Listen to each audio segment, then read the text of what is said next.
Hello everyone, मैं सिर्फ Ashutosh Sharma. Welcome to my YouTube channel. दोस्तों, आज का हमारा चौथा लेक्चर है under the hire purchase system financial accounting का। ठीक है, जिसमें हम सीखने वाले हैं सिर्फ वर्किंग नोट। आज के लेक्चर में हम सिर्फ वर्किंग नोट सीखेंगे। अलग अलग क्वेश्चंस को लेके 2 या 3 क्वेश्चन को हम लोग अलग अलग पैटर्न में वर्किंग नोट सॉल्व करेंगे। ठीक है। हाँ, इस वर्किंग नोट के बेस पे आप क्या करोगे, आपको सिर्फ जर्नल एंट्री बनाना है और लेजर बनाना है, जो कि ऑलरेडी मैंने बना के सिखाया हुआ है। लेक्चर 1 हमारा हो चुका है। लेक्चर 1 में आपको पूरा इंट्रोडक्शन बताया था चैप्टर्स के बारे में, बेसिक चीजों के बारे में। लेक्चर 2 में सिर्फ जर्नल एंट्रीज के बारे में डिस्कशन किया था, जहां पे एक क्वेश्चंस लेके जिसमें वर्किंग नोट के बेस पे जर्नल एंट्री सॉल्व करने को सिखाया था आपको। लेक्चर नंबर 3 में वर्किंग के बेस पे आपको क्या सिखाया था, लेजर एंट्री। ठीक है। तो आज के लेक्चर्स में हम सिर्फ वर्किंग करेंगे, जिसके बेस पे आपको जर्नल एंट्री बनाना है या तो फिर लेजर बनाना है। यही 2 कॉन्सेप्ट आपके पास है। ठीक है। आज के लेक्चर में हम सिर्फ वर्किंग करेंगे। क्लियर है। We have to solve only working note, जिसके बेस पे आपको या तो जर्नल एंट्री ड्रॉ करना है या तो फिर लेजर ड्रॉ करना है। जर्नल एंट्री करना है तो लेक्चर 2 को रिफर करो। जर्नल एंट्री की जगह पे अगर आपको लेजर बनाना है तो लेक्चर 3 को रिफर करो। आज के क्वेश्चन के बेस पे पूरे चैप्टर्स में आपको और कुछ नहीं है, जर्नल एंट्री और लेजर है। जर्नल एंट्री पूरे साल में सेम है, वो भी रिपीटेशन होगा, और लेजर भी पूरे साल में सेम है, वो भी रिपीटेशन होगा, सिर्फ अमाउंट चेंज होगा। क्लियर है गाइस। हाँ, अगर आप इस लेक्चर में फर्स्ट टाइम देख रहे हो, मतलब आप डायरेक्टली लेक्चर 4 पे आ रहे हो, तो आई रिक्वेस्ट कि आप सबसे पहले लेक्चर 1, लेक्चर 2 और लेक्चर 3 को देखने के बाद ही लेक्चर 4 पे आओ, तभी आपको वो समझेगा कि इसके जर्नल एंट्रीज कैसे करेंगे और लेजर कैसे करेंगे। अदरवाइज आपको कुछ समझने वाला नहीं। और तीनों लेक्चर्स के लिंक मैंने आपको डिस्क्रिप्शन में दिया हुआ है, वहां से आप क्या करो, रेफर कर लो। ठीक है। प्लस जिस नोट्स से हम सॉल्व करने वाले वो नोट्स का रेफरेंस भी आपको डिस्क्रिप्शन में लिंक मिल जाएगा। क्लियर है। So without wasting time we have to start our first working note of this lecture. ठीक है। अब इसमें पूरे चैप्टर्स में आपको एक समरी बता देता हूँ। पूरे चैप्टर्स में या तो इंटरेस्ट रेट दिया रहेगा या तो नहीं दिया रहेगा। ठीक है। इसके पहले क्वेश्चन में हमने देखा कि इंटरेस्ट रेट दिया था। ठीक है। तो जहां पे इंटरेस्ट रेट दिया था उसके 2 कंडीशन, अनपेड अमाउंट पे निकालना है या अलग से निकालना है। मतलब जो आपको इंस्टॉलमेंट दिया है वो इंस्टॉलमेंट आपका ईएमआई है या फिर प्रिंसिपल अमाउंट है, ये चेंजेस आपको मिलेगा। तो पिछले दोनों लेक्चर्स में कोई चेंजेस नहीं था, एज पर तो हमने सॉल्व करते आ रहे थे। आज के लेक्चर्स में आपको थोड़ा चेंज मिलेगा। ठीक है। वो चेंजेस भी कैसे मिलेंगे आपको वो भी चीज बता दूंगा मैं, कि कैसे आइडेंटिफाई करना है कि ये क्या होता है, इसको क्या बोलते हैं। क्लियर है। कि जैसे कि इंटरेस्ट रेट गिवन नहीं दिया रहेगा तो उसका लेक्चर मतलब उसका सॉल्यूशन भी इसी लेक्चर में हम लोग करेंगे, उसका कैलकुलेशन भी इसी लेक्चर में करेंगे। सिर्फ आज के लेक्चर में हमको सिर्फ कैलकुलेशन करना है। No journal entry no ledger. आपको जर्नल एंट्री करना है लेक्चर 2 को रिफर करो, लेजर करना है लेक्चर 3 को रिफर करो। ठीक है। अलग पैटर्न को सॉल्व करेंगे। एटलीस्ट 2 क्वेश्चंस का हमको जर्नल एंट्री करना है जिसमें आपको अलग अलग पैटर्न मिलेगा, बस वही पैटर्न आपको सॉल्व करना है। और चारों लेक्चर्स को अगर आप प्रीफर करोगे तो आपका पूरा चैप्टर ही खत्म हो जाएगा रेफरेंस में। हाँ, इसमें और भी है मल्टीपल असेट्स करके, तो आपको क्या करना है, मल्टीप्लाई करके आपको टोटल वैल्यू के हिसाब से कैलकुलेट करना है। मैथड वही है, सब कुछ वही है, बस थोड़े से चेंजेस आपको मिलेंगे। क्लियर है। वही चेंजेस हमको आज के लेक्चर्स में सॉल्व करना है। क्लियर है। सिंपल सिंपल क्वेश्चन हमारा हो गया है। थोड़ा डिफिकल्ट लेवल पे सॉल्व करना है। नॉट डिफिकल्ट, हम उसको डिफिकल्ट नहीं बोल सकते क्योंकि वो इजी है, थोड़ा कॉन्सेप्चुअल क्लैरिटी होना चाहिए। सो विदाउट वेस्टिंग टाइम, ये आपके स्क्रीन पे। ठीक है। क्या लिखा है क्वेश्चन में, क्वेश्चन को पहचानो और क्वेश्चन को सॉल्व करने की कोशिश करो। ठीक है। Mr. Amar Studio purchased a smart TV on hire basis from Vijay Sales on 1st January 2014. They paid rupees 10,000 signing the contract and agreed to pay 3 yearly installment excluding interest. Very very important, ये यहाँ पे changes मिला है lecture 2 और lecture 3 से, ये यहाँ पे चेंजेस मिला है। ये चीजें आपको अलग से कैलकुलेट करनी पड़ेंगी। ठीक है। ध्यान दे, मतलब जो इंस्टॉलमेंट पेड हो रहा है उसमें इंटरेस्ट नहीं है। ठीक है। अगर नहीं भी बोला तो भी हमको चेक करने का आइडिया है कि हमको कैसे चेक करना है कि इंटरेस्ट इंक्लूड है या नहीं है। ठीक है। 31 दिसंबर 2014 को भर रहा है 30,000, 31 दिसंबर 2015 को भर रहा है 30,000, 31 दिसंबर 2016 को भर रहा है 30,000। लेकिन अभी तक हमको ये नहीं पता है कि what is the cash price of a smart TV, हमको वो नहीं पता है। हमको ये तो पता चल गया कि टीवी का डाउन पेमेंट कितना कर रहा है, 10,000। ठीक है। फर्स्ट ईएमआई तो नहीं बोलेंगे, उसको इंस्टॉलमेंट बोलेंगे। उसने कितना भरा, 30,000 का। सेकेंड जो भर रहा है वो 30,000 का, एंड थर्ड जो भर रहा है वो भी 30,000 का है। बट स्टेटमेंट दिया है एक्सक्लूडिंग इंटरेस्ट, इसमें इंटरेस्ट इंक्लूड नहीं है। ठीक है। अगर इंटरेस्ट इंक्लूड नहीं है तो फिर क्या हो, तो कैश प्राइस क्या है आपको नीचे दिया हुआ है, the cash price of small TV of 1 lakh. मिल गया।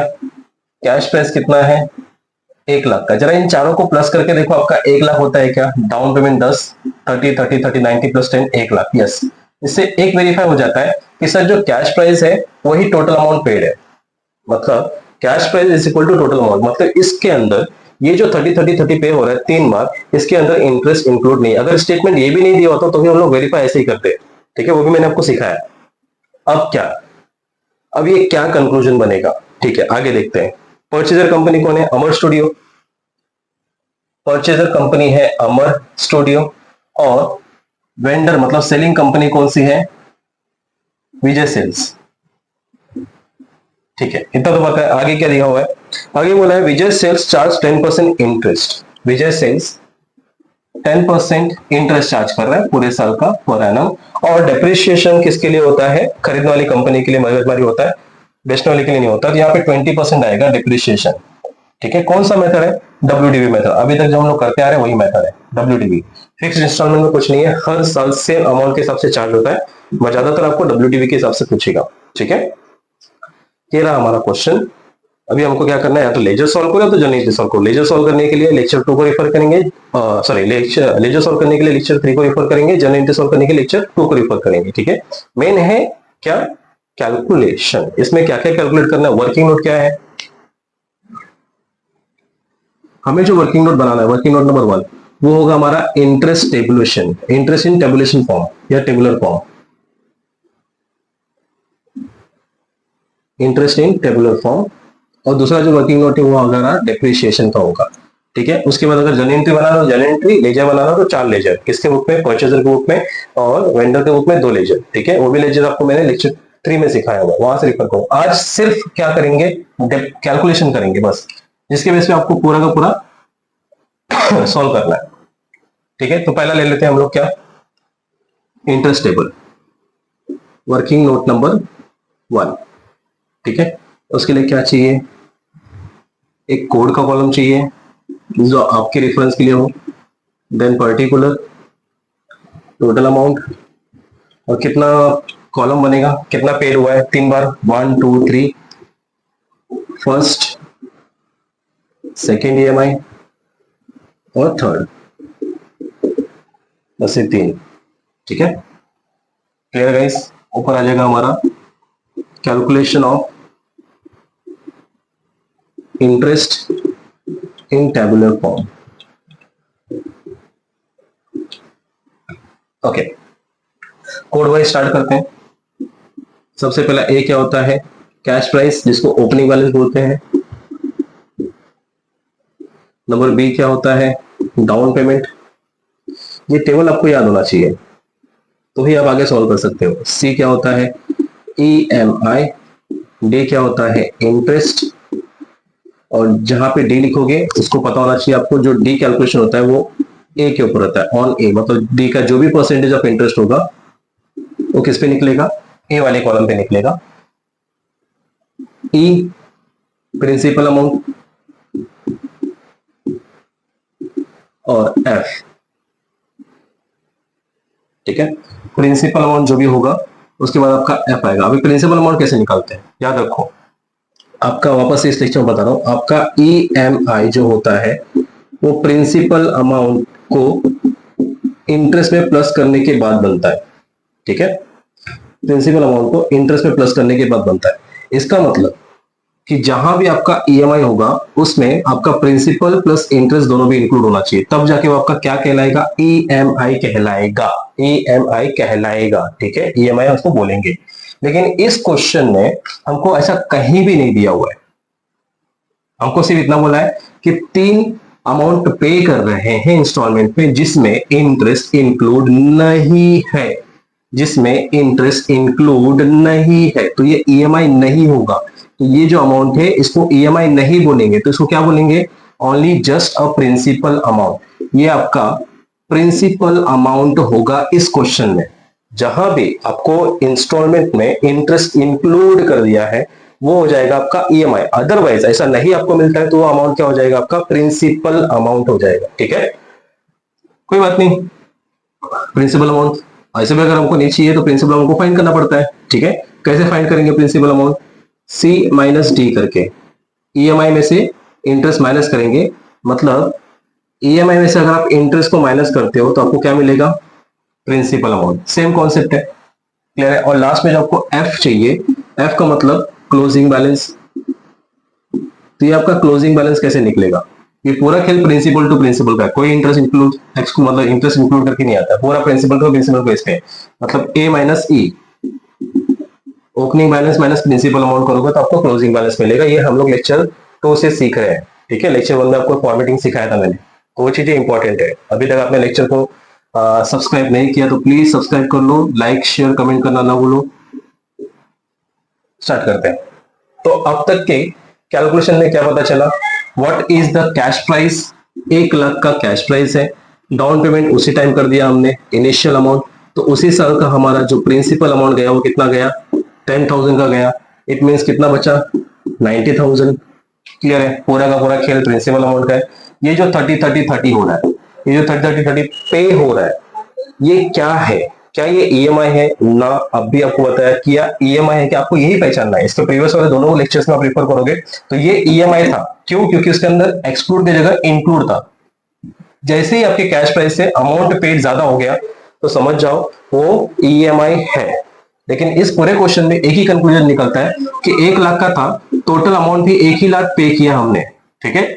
मतलब इंटरेस्ट का कहीं बात ही नहीं किया। तो ये जो अमाउंट 30-30-30 पे हो रहा है वो आपका प्रिंसिपल अमाउंट है। तो इसको इस क्वेश्चन में ईएमआई में ना लिख करके कहां लिखेंगे, प्रिंसिपल अमाउंट में। 30,000 फर्स्ट टाइम भरा, 30,000 नेक्स्ट प्रिंसिपल अमाउंट भरा और 30,000 लास्ट प्रिंसिपल अमाउंट भरा। इसके पहले वाले क्वेश्चन में हम लोग ईएमआई में लिखते थे, अभी भी वही चीज बता रहा हूं क्योंकि मैं आपको रिपीट एक ही चीज बता रहा हूं ताकि आप भूल ना जाओ।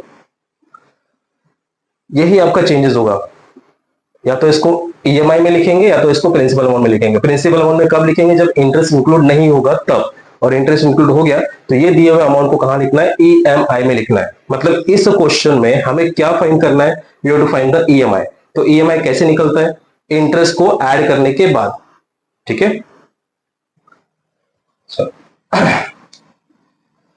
इंटरेस्ट पूरे कैलकुलेशन में कितना परसेंट बोला है, 10%। अभी इसकी जो नेक्स्ट वाला क्वेश्चन लेके आऊंगा उसमें क्या डिफरेंस रहेगा, ये गायब रहेगा, इंटरेस्ट का इंफॉर्मेशन नहीं रहेगा। तब how can be distribute interest amount, और इंटरेस्ट अमाउंट कैसे फाइंड करते हैं वो भी लेके आऊंगा कैलकुलेशन, ठीक है। बैलेंस हो गया आपको कैरी फॉरवर्ड 90,000। डाउन पेमेंट एक ही बार पे होता है, बाद में पे होता ही नहीं है। उसके बाद आपका ईएमआई आपको फाइंड करना है कि भाई इस साल का ईएमआई, इस साल का ईएमआई और इस साल का ईएमआई कितना है, जो कि प्रिंसिपल अमाउंट 30-30-30 है, ठीक है। तो कुछ नहीं करना है, इंटरेस्ट फाइंड करना है कितना परसेंट, सर 10%। किसके ऊपर, ए वाले कॉलम के ऊपर, मतलब कैश प्राइस मतलब अनपेड अमाउंट, मतलब 90,000 का 10%। It means 9,000। कैलकुलेटर उठा लो, ठीक है। अब तक माइनस करके लिखते थे, अब रिवर्स पैटर्न, प्रिंसिपल अमाउंट को इंटरेस्ट में ऐड करके लिखेंगे। प्रिंसिपल अमाउंट प्लस इंटरेस्ट, मतलब 30 प्रिंसिपल अमाउंट, 9,000 इंटरेस्ट, 39,000। ये हो गया पहला ईएमआई। मतलब 30,000 प्रिंसिपल अमाउंट था, 9,000 ईएमआई, सॉरी इंटरेस्ट, तो आपका ईएमआई कितना बनेगा, 39,000 का, ठीक है।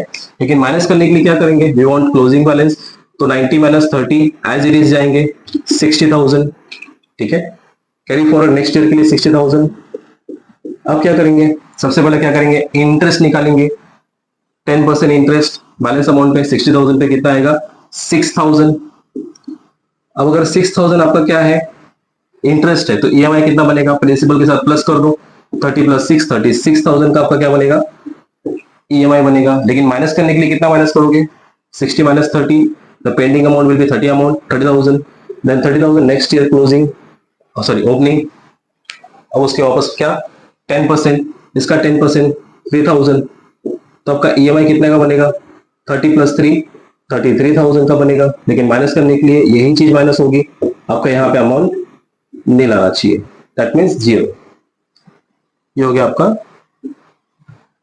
इंटरेस्ट टेबल का कैलकुलेशन। यहां से आपको क्या मिल गया, as per the previous lecture reference, हमको क्या चाहिए था, हमको ईएमआई चाहिए था, इंटरेस्ट चाहिए था और डेप्रिसिएशन चाहिए, कैश प्राइस और डाउन पेमेंट चाहिए, यही चीज चाहिए जनरल इंटरेस्ट सॉल्व करने के लिए और लेजर सॉल्व करने के लिए, ठीक है। तो as per the reference note हमको हमारा अमाउंट मिल चुका है, ठीक है। यहाँ पे डिफरेंस लिख लेते हैं, हमें क्या क्या चाहिए। कैश प्राइस हमारे पास 1 लाख का है, डाउन पेमेंट 10,000 का है, ठीक है। फर्स्ट ईएमआई कितना पे किया हमने, 39,000 सर 30,000 ना ना ना 30,000 तो आपका प्रिंसिपल अमाउंट है। वी वांट EMI जिसमें इंटरेस्ट कितना अमाउंट है 9,000 का इंटरेस्ट है। ठीक है, सेकेंड EMI कितना भरा हमने, सेकेंड EMI सर 36,000 का भरा जिसमें इंटरेस्ट 6,000 का है। थर्ड EMI कितने का भरा हमने सर, थर्ड EMI 33,000 का भरा जिसमें इंटरेस्ट 3,000 का है। बराबर है, एक ही अमाउंट हो गया, एक ही अमाउंट हो गया। और क्या सॉल्व करने के लिए चाहिए, डेप्रिसिएशन। ठीक है, 3 साल का डेप्रिसिएशन, बस और कुछ नहीं है, इतना ही वर्किंग है। पूरे इसमें लेक्चर को सॉल्व करने के लिए आपको क्या चाहिए, cash price, down payment, first EMI, second EMI, third EMI, उसका इंटरेस्ट इंटरेस्ट इंटरेस्ट और उसका डेप्रिसिएशन डेप्रिसिएशन डेप्रिसिएशन 3 साल तक का। अच्छा, डेप्रिसिएशन कितने परसेंट है, 20% WDV मेथड के हिसाब से। तो उसका भी कोई स्टैंडर्ड फॉर्मेट नहीं है, आप अपने हिसाब से डेप्रिसिएशन का कैलकुलेट कर सकते हो जिसपे आपको वर्किंग नोट में मार्क्स मिलेगा। ठीक है, ये आपका working note number 2, depreciation on WDV method 20% per annum के साथ। ठीक है, डेट हो गया, पर्टिकुलर हो गया, अमाउंट हो गया और कैलकुलेशन हो गया। डेट इंपॉर्टेंट है, पर्टिकुलर, अमाउंट और कैलकुलेशन दिखा दो, आपको दिखाना है तो first date, what is the first date to purchase. पूरे क्वेश्चन में फर्स्ट डेट क्या है, मतलब कभी खरीदा, क्योंकि डेप्रिसिएशन जब भी निकलेगा वो असेट के ऊपर निकलेगा और यहाँ पे असेट क्या है, स्मार्ट टीवी है। क्लियर है, क्वेश्चन में देखो, डेट परचेस करो 1 जनवरी 2014। डेट आपको इंपॉर्टेंट है, हर चीज का डेट इंपॉर्टेंट है। ठीक है, डाउन पेमेंट भी परचेस भी करोगे तो कभी करोगे 1 जनवरी 2014 को करोगे, और डाउन पेमेंट भी करोगे तो 1 जनवरी 2014 को करोगे। फर्स्ट EMI जो आप पे करो, डेट देखो, डेट लिखा हुआ है 31 दिसंबर 2014, 31 दिसंबर 2015, 31 दिसंबर 2016, ये डेट मिल चुका है, 3 डेट हमारे पास है। तो फर्स्ट स्टार्ट होता है 1 जनवरी 2014 से, जिसमें कैश प्राइस था कितने का, 1 लाख का।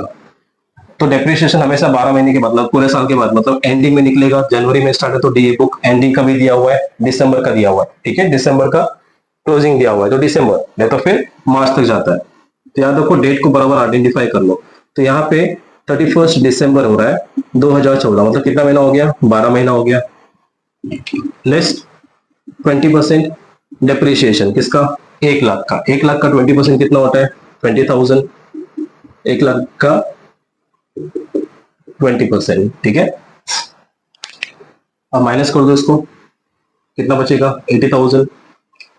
यही फर्क है किसमें, WDV में, रिटर्न डाउन वैल्यू। हर साल आपको जो बैलेंस अमाउंट पे है उस पर डिप्रिसिएशन निकाला, मतलब हर साल का आपका डिप्रिसिएशन अमाउंट चेंज हो जाएगा, ये हो गया आपका बैलेंस अमाउंट। ठीक है, नेक्स्ट डेट 1 जनवरी 2015, इसका लास्ट डेट 31 दिसंबर 2015, जिसमें आपको क्या लेस करना है, अगेन डेप्रिसिएशन कितना परसेंट, 20%। 80,000 का 20% कितना, 16,000 अप्रोक्सीमेटली, कैलकुलेट करके देख लो। ठीक है, कैलकुलेटर से इंटू 20%। क्लियर है, कैलकुलेटर उठाओ और कैलकुलेट करते देखो कितना बचेगा। फिर यहाँ पे आएगा बैलेंस, यहाँ पे 464,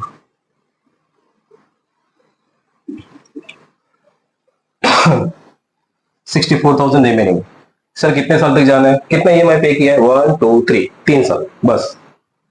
इसका नेक्स्ट डेट 1 जनवरी 2016, द लास्ट डेट 31 दिसंबर 2016, ये भी 12 महीने का हो गया। लेस डेप्रिसिएशन कितना परसेंट, 20%। 64,000 का 20%। कैलकुलेटर उठाओ और कैलकुलेट करो, 64,000 का 20%, 12,800। इसको माइनस करके निकाल लो, ब्रॉड डाउन पे करके रख दो। 64,000 का 20%, हर साल का depreciation amount change, the remaining amount 51,200। ये हो गया आपका बैलेंस। सर इसके आगे करना है क्या, नहीं करना है, छोड़ो उसका। नेक्स्ट डेट लिखो 2017, ये हो गया आपका डेप्रिसिएशन का वर्किंग नोट। बस 2 ही वर्किंग नोट है, मतलब फर्स्ट ईयर का डेप्रिसिएशन आपको कितना मिला, 20,000। सेकेंड ईयर का डेप्रिसिएशन आपको मिला 16,000 का, और थर्ड ईयर का डेप्रिसिएशन 12,800। WDV, हर साल डेप्रिसिएशन का अमाउंट घटते जाता है। क्लियर है, अब इसके बेस पे आपको क्या करना है, यू हैव टू ड्रॉ या तो आइदर जर्नल एंट्री या तो फिर लेजर। अगर आपको जर्नल एंट्री ड्रॉ करना है, ये रहा आपका पूरा आंसर, ठीक है। Refer the lecture number 2 for the journal entry, क्योंकि पहले साल में 6 एंट्री है, ठीक है। पहले साल में 6 एंट्री, कौन सा पूरा डेप्रिसिएशन स्टार्ट होता है आपका purchase, down payment, interest, EMI, depreciation transfer to profit and loss, फिर अगले साल से 4 एंट्री। वो पूरा एक पूरा पैटर्न मैंने आपको लेक्चर 2 में सॉल्व करके दिखाया हुआ है, ठीक है। जर्नल एंट्री के बदले अगर को लेजर सॉल्व करना है तो लेजर के लिए आप लेक्चर 3 को रिफर करो, जिसमें पूरा का पूरा लेजर बताया हुआ है in the books of purchaser का, ठीक है। In the books of purchaser में क्लियर, उसमें 4 लेजर, पहला वेंडर का लेजर, दूसरा असेट का लेजर, तीसरा डेप्रिसिएशन, चौथा इंटरेस्ट। बहुत सिंपल है, ये आपका पूरा अमाउंट ही यहाँ पे। You have to use this amount and calculate just posting, आपको पोस्टिंग करना है, बाकी कुछ नहीं करना है इसके अंदर। क्लियर है गाइस, ये हो गया। अब इसके बाद एक और क्वेश्चन लेते हैं जिसमें आपको अलग से थोड़ा इंफॉर्मेशन रहेगा, मतलब कुछ हट के रहेगा, थोड़ा कैलकुलेशन आपको ज्यादा आएगा, ठीक है। अब तक में हमने देखा कि इंटरेस्ट दिया हुआ है, वेदर इंक्लूडिंग वेदर एक्सक्लूडिंग, दो पैटर्न हमने देखा। वेदर इंक्लूडिंग इंटरेस्ट, अगर इंक्लूडिंग इंटरेस्ट हुआ तो वो ईएमआई कहलाता है, और एक्सक्लूडिंग इंटरेस्ट रहा तो वो प्रिंसिपल अमाउंट कहलाता है। अब देखते हैं इंटरेस्ट नहीं दिया हुआ तो कैसे कैलकुलेट करेंगे, ठीक है।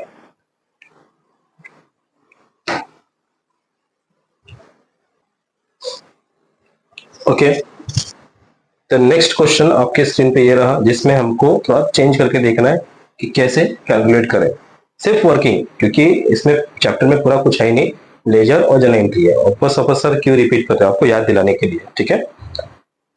चलो देखो क्या लिखा है क्वेश्चन में। Mister Ganesh purchase machinery under hire purchase arrangement from the mister Prakash. Purchaser कौन है, mister Ganesh.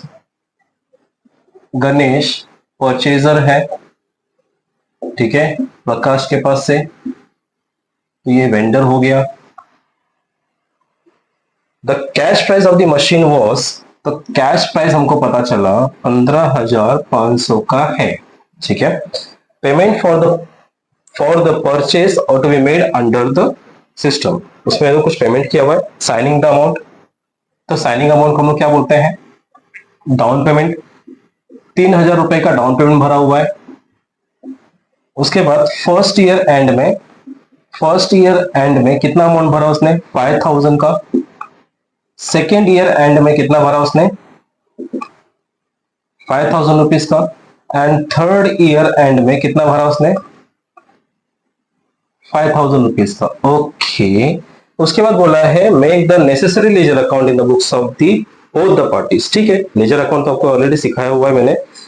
Charge depreciation 10% on DBM, diminishing balance method का दूसरा नाम डब्ल्यूडीवी, ठीक है, रिटर्न डाउन वैल्यू, जो भी हमने सेम किया वो। तो डेप्रिसिएशन का इंफॉर्मेशन है हमारे पास, depreciation 20% on WDV, that means diminishing balance method, that means reducing balance method, ठीक है, एक ही नाम। Clear guys, okay. इसके बाद हमको कोई भी इंफॉर्मेशन नहीं दिया कि भाई इतना परसेंट इंटरेस्ट है, उतना परसेंट इंटरेस्ट, हमको कुछ भी इंफॉर्मेशन नहीं दिया। यही डिफरेंस है आपके पूरे चैप्टर्स में। क्लियर है, हाँ। इससे ज्यादा अगर पूछेगा तो क्या पूछेगा, मल्टीपल असेट्स दे देगा आपको और एक प्राइस असेट का प्राइस दे देगा, मल्टीप्लाई करते बैठो और कैलकुलेट करते बैठो, ठीक है। तो इसको सीख लेते हैं, बाकी पूरे क्वेश्चन में आपको आपके हिसाब से इंक्लूडिंग, एक्सक्लूडिंग और नॉट गिवन, क्या, इंटरेस्ट इंक्लूड, इंटरेस्ट एक्सक्लूड और इंटरेस्ट रेट नॉट गिवन। अब कैसे पता लगा कि भाई इंटरेस्ट इंक्लूड है या नहीं। फर्स्ट ईयर एंड में 5,000, सेकेंड ईयर एंड में 5,000, थर्ड ईयर एंड में 5,000 भरते भरते तो उसने कितना भरा रहेगा, कैश प्राइस इतना है, ठीक है, 15,000 का कैश प्राइस है। तो जब भी हमको चेक करना हो तो फर्स्ट लेक्चर सेकेंड लेक्चर के बेसिस से आप चेक करोगे, ठीक है। कैसे चेक करेंगे, टोटल कितना पेड किया, सर इसने टोटल कितना पेड किया, इसने टोटल कितना पेड किया, 5,000 plus 5,000 plus 5,000 plus 3,000, 5 plus 5 10 plus 5 15 plus 3 18,000 total पे किया। कुछ डिफरेंस दिख रहा है क्या, हाँ सर दिख रहा है ना। तो इंटरेस्ट क्या हो गया, total paid minus cash price. Total कितना भरा इसने, इन भाई साहब ने 18,000 पे किया, जिसमें कैश प्राइस कितना था, सिर्फ 15,500 का। तो इसका मतलब 2,500 का क्या हुआ, एक्स्ट्रा अमाउंट हुआ। तो इसी एक्स्ट्रा अमाउंट को क्या बोलेंगे, इंटरेस्ट ना। इसी एक्स्ट्रा अमाउंट को क्या बोलेंगे? इंटरेस्ट। मतलब इतना तो पता चल गया कि जो भाई साहब 5-5 हजार करके भर रहा है, उस 5-5 हजार में क्या इंक्लूड है। मतलब इस 5 हजार में कंक्लूजन निकलता है कि इस 5 हजार में इंक्लूड है क्या? इंटरेस्ट। ठीक है, अगर ये इंटरेस्ट इंक्लूड है तो ये क्या बनेगा? ये प्रिंसिपल अमाउंट बनेगा कि ईएमआई बनेगा? इसके पहले वाले क्वेश्चन में इसमें इंटरेस्ट इंक्लूड नहीं था तो वो प्रिंसिपल अमाउंट बना, इसमें इंटरेस्ट इंक्लूड है तो ये क्या बनेगा? ईएमआई। मतलब इस 5,000 को हम लोग कहां लिखना है? ईएमआई के कॉलम में। ये रहा आपका टेबल। ठीक है, first EMI 5,000, second EMI 5,000 and third EMI 5,000। Clear guys? Cash price कितना है? 15,500। डाउन पेमेंट कितना भरा है भाई साहब ने? 3,000 का डाउन पेमेंट भरा हुआ है। मतलब उस साल 3,000 ही प्रिंसिपल अमाउंट गया था। मतलब कितना 12,500, जो कि ओपनिंग रहेगा 12,500 का। सर अभी इंटरेस्ट तो दिया नहीं है, तो how can we find? Main तो इंटरेस्ट ही है ना, हाउ कैन वी फाइंड?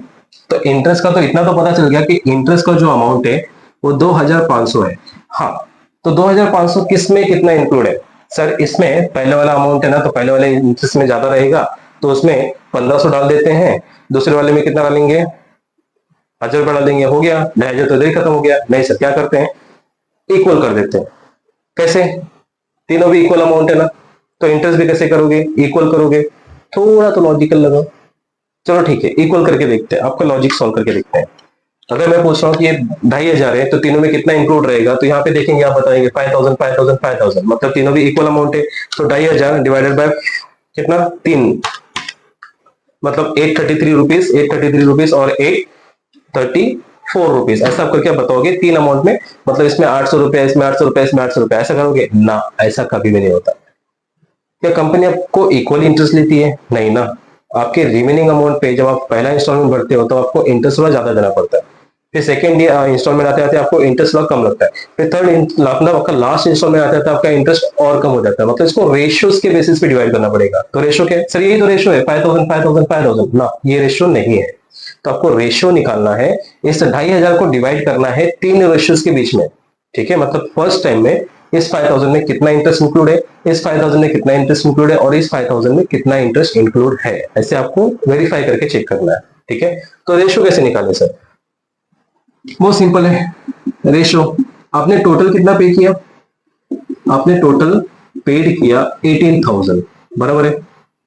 जिसमें से ऑन द स्पॉट इनिशियल आपने कितना माइनस कर दो? आपने डाउन पेमेंट दे दिया 3,000 का, तो रिमेनिंग अमाउंट कितना है? 15,000, बराबर है।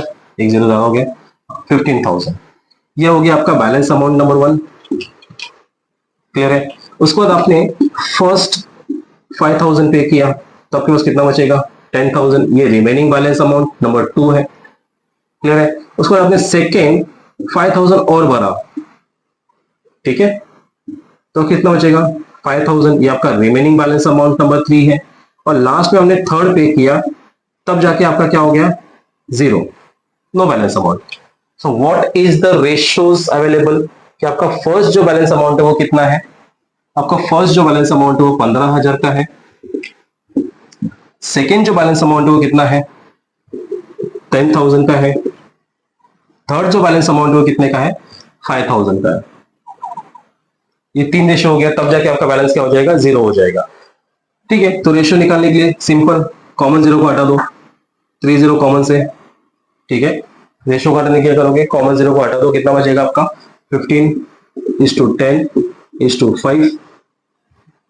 5 से घटता है क्योंकि 5 के टेबल में 10 भी आता है, 15 भी आता है। 5 1 जा 5, 5 2 जा 10, 5 3 जा 15, 3:2:1। टोटल करेंगे तो क्या होगा? 3 + 2 5 + 1 6, मतलब 3/6, 2/6, 1/6। ये हो गया रेशियो। ठीक है, अब इस रेशियो के बेस पे हम क्या करेंगे? इंटरेस्ट को कैलकुलेट करेंगे। तो ये फर्स्ट साल का ईएमआई, ये सेकेंड साल का ईएमआई और ये थर्ड साल का ईएमआई। तो टोटल इंटरेस्ट का अमाउंट कितना है? 2,500 है। 2,500 इंटू 3/6, 2,500 इंटू 2/6, 2,500 इंटू 1/6। कैलकुलेटर उठाओ और कैलकुलेट करो।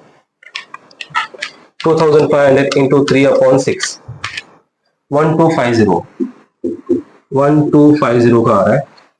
2500 इंटू 2/6, 833 का आ रहा है, और रिमेनिंग कर दो, माइनस करके बचा दो, आपको आ जाएगा 2500 डिवाइड बाय 6, 416.6 है। देखो अगर आप वो टैली करोगे ना तो आपको टैली नहीं होगा, 1 रुपए से डिफरेंस आ जाएगा, तो इसको राउंड फिगर कर दो, 417 हो गया 2500 का, ठीक है। 417 राउंड फिगर करोगे तो आपको ये टोटल जो आएगा ये 2500 का आ जाएगा। क्लियर? मतलब फर्स्ट ईयर जो फर्स्ट ईयर उसमें कितना इंटरेस्ट इंक्लूड है, 1250। सेकेंड ईयर में कितना इंटरेस्ट है, 833, और थर्ड ईयर में कितना इंटरेस्ट है, 417 का इंटरेस्ट है, ठीक है। ये रहा आपका फर्स्ट इंटरेस्ट 1250 833 417। क्लियर? अब इसको क्रॉस वेरीफाई करते हैं। 12,500 जिसमें 5,000 ईएमआई पे किया, जिसके अंदर इंटरेस्ट 1250 इंक्लूड है, तो प्रिंसिपल अमाउंट कितना माइनस करके निकालो, ईएमआई में से इंटरेस्ट मतलब 5,000 में से 1250 माइनस करो, 5,000 माइनस 1250 इज इक्वल टू 3750। ये आपका प्रिंसिपल अमाउंट हो गया। अब प्रिंसिपल अमाउंट क्या करो, बैलेंस अमाउंट में से माइनस करो 12,500 ऊपर वाले में से, एज पर द टेबल के हिसाब से जाओ, आपको सॉल्व हो जाएगा। 12,500 माइनस 3750 इज इक्वल टू 8750। ये आपका नेक्स्ट ईयर का ओपनिंग होगा 8750। क्लियर है? अब ये रहा आपका 5,000 नेक्स्ट ईयर का ईएमआई, जिसमें इंटरेस्ट है 833 इंक्लूडेड है, तो दोनों को माइनस करो, आपका प्रिंसिपल अमाउंट निकालो, 5,000 माइनस 833 तो 4167 करके आपका क्या आ गया प्रिंसिपल अमाउंट, तो 8750 माइनस 4167 क्या आ गया आपका 4853 4853। ठीक है, तो ये 4853 आपका नेक्स्ट ईयर का क्या रहेगा ओपनिंग बैलेंस। अब यहाँ पे देखो, आपका यहाँ पे भी वही आना चाहिए ताकि आपका आंसर क्या हो जाए, नील हो जाए। तो 5,000 के इंटरेस्ट में आपका इंटरेस्ट है 417 का, तो माइनस करोगे तो 4583। अच्छा, यहाँ पे कोई चेंजेस आ रहा है क्या, 8750 माइनस 833 सॉरी 8750 माइनस 4167 4583 सॉरी यहाँ पे 4583 तब ये जो आपका देखो कॉमन हो गया। ठीक है, तो इसके लिए आपका जो आंसर आएगा वो क्या होगा, नील। ये रहा आपका interest when no rate of interest is given. तो हमको इंटरेस्ट कैसे करके कैलकुलेट करना है, ये रहा आपका इंटरेस्ट का पैटर्न। ठीक है, आपको रेशियोज के हिसाब से पहले आपको क्या करना है, इंटरेस्ट फाइंड करना है कि कितने अमाउंट का इंटरेस्ट है, उसमें बैलेंस रेशियो निकालना है। ठीक है, बैलेंस रेशियो से निकालेंगे, टोटल पेड 18,000, डाउन पेमेंट 3,000 का पहला कर, तो बचा कितना, फर्स्ट 15,000 का बैलेंस, देन 5,000 का पहला ईएमआई माइनस किया तो कितना बचेगा 10,000 का बैलेंस, देन 5,000 सेकंड माइनस किया तो कितना बचेगा 5,000 का बैलेंस। तो 3 बैलेंस रेशियो आपको मिल गया, तीनों बैलेंस रेशियो को निकालेंगे, कॉमन करेंगे, कॉमन करके रेशियो निकालेंगे और इंटरेस्ट अमाउंट से क्या करेंगे, डिवाइड करेंगे, क्योंकि आपका फर्स्ट ईयर का इंटरेस्ट, सेकंड ईयर का इंटरेस्ट और थर्ड ईयर का इंटरेस्ट, फिर माइनस करते हुए जाएंगे, opening minus principal, opening minus principal, तो आपका लास्ट अमाउंट जो होगा वो टैली हो जाएगा, दैट मींस 0। क्लियर है, ये रहा आपका इसमें चेंजेस। और क्या बचा फिर इस क्वेश्चन में, इस क्वेश्चन में रह गया क्या, डेप्रिसिएशन कितना परसेंट, 20%। अभी के लेक्चर्स में हमने जैसे ही डेप्रिसिएशन निकाला, आपको उसी तरह से क्या करना है, डेप्रिसिएशन निकालना है। हर साल का डेप्रिसिएशन कितना परसेंट, 20% बैलेंस अमाउंट पे। ठीक है, नहीं है तो निकाल के देख लेते हैं, अगर आता है तो अच्छी बात है, ना तो फिर चेक कर लेते हैं ताकि ये भी आपका सॉल्व हो जाए। ये हो गया रहेगा आपका। ठीक है, सो डेप्रिसिएशन, उसके लिए फॉर्मेटिंग क्या चाहिए, डेट, पर्टिकुलर, अब भी जस्ट हमने सॉल्व किया वही सेम सॉल्व करना है, अमाउंट और कैलकुलेशन। ठीक है, डेप्रिसिएशन 20% ऑन किसके ऊपर, असेट के ऊपर। तो असेट का कैश प्राइस कितने का है, 15,500 का। कभी खरीदा वो डेट चाहिए अपने को, मेन डेट का ही मगजमारी हो, डेट बराबर याद रखो।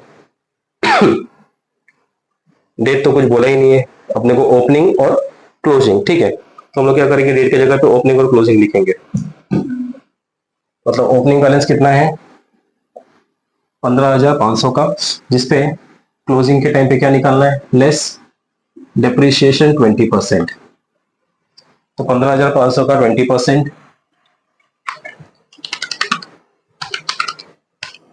3,100, 15,500 का 20% हो गया।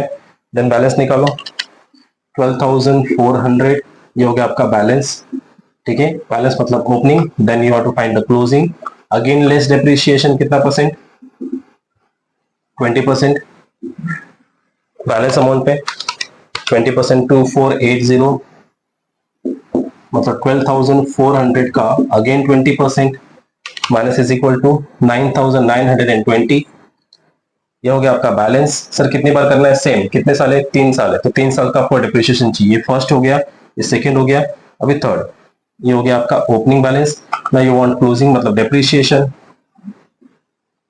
Again 20% on balance amount, that is called WDV method, into 20%, 1984 9920 into 20% minus is equal to 7936। ये हो गया आपका balance, that means opening for the next year, खत्म डेप्रिसिएशन। Clear guys? सो ये रहा आज के लेक्चर का अलग पैटर्न का कैलकुलेशन। हमने सिर्फ वर्किंग नोट सॉल्व किया, ठीक है, जिसमें इंटरेस्ट टेबल का कैलकुलेशन देखा। हायर परचेस में फुल कैश प्राइस मेथड, एक चीज है, फुल कैश प्राइस मेथड हमने जो कैलकुलेशन किया है, ये कौन सा मेथड है, फुल कैश प्राइस मेथड का दूसरा नाम क्रेडिट मेथड, का दूसरा नाम सेल्स मेथड। ठीक है, एक ही नाम है, फुल कैश प्राइस मेथड, या तो क्रेडिट मेथड या तो फिर सेल्स मेथड, जिसमें इंटरेस्ट टेबल होता है और डेप्रिसिएशन का कैलकुलेशन होता है, प्लस जर्नल एंट्री और लेजर। अब इस पूरे रेफरेंस को लेकर के आप क्या करोगे, या तो जर्नल एंट्री बनाओ लेक्चर 2 को रिफर करके, या तो फिर लेजर बनाओ लेक्चर 3 को रिफर करके। पूरा कॉमन सेम है, आपको सिर्फ अमाउंट चेंज करना है। यह रहा आपका अमाउंट, आपको EMI लिखना है, आपको इंटरेस्ट लिखना है, ठीक है, और आपको डेप्रिसिएशन लिखना है, plus class price plus down payment. यही आपको अमाउंट फिगर यूज करना है जर्नल एंट्री के लिए भी और लेजर के लिए भी। सो गाइस, इस तरह से हमारा लेक्चर सीरीज खत्म हो गया। अगर इसमें कोई नया क्वेश्चन मिलता है मैं आपको जरूर लेकर आऊंगा हायर परचेस के लिए। ठीक है, अभी तक आपने लेक्चर्स को सब्सक्राइब नहीं किया तो सब्सक्राइब करो, लाइक शेयर कमेंट जरूर करो। ठीक है, और बने रहो लेक्चर्स के साथ आपके आने वाले अगले फाइनेंशियल अकाउंटिंग या कॉस्ट अकाउंटिंग या टैक्सेशन के लेक्चर्स के लिए। Thank you, have a nice day. मिलते हैं नेक्स्ट लेक्चर में।